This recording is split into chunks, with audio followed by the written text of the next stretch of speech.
Kuvama umusa, kuvama ibusiso. Upastor weningi. Inamba ngisebenzisa kuphela kusongo 9-5 uyangifonela ngoWhatsApp.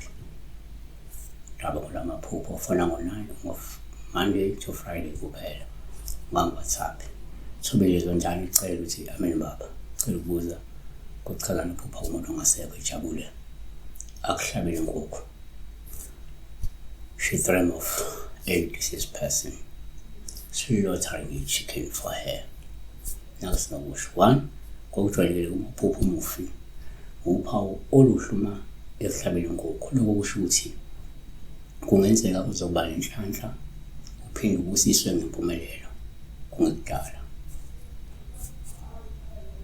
Ngabe inhlanhla yomsebenzi, inhlanhla yemenzi ukuze umhlanhla bla bla bla bla etc.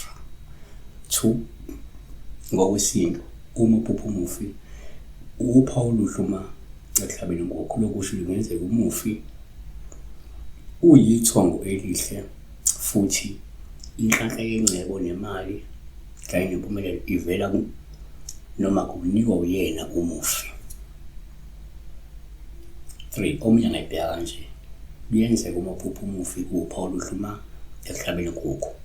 Lokho kusho ukuthi kungenzeka usuke ukhonjiswa ukuthi ungazi udideke mayelana nokuthi iliphi ithongo eliphethe inhlanhla noma eliza nenhlanhla nengcebo kuwe. Uyakhonjiswa ukuthi lona liphi ithongo eliphethe inhlanhla nomnotho wakho. Siyabonga.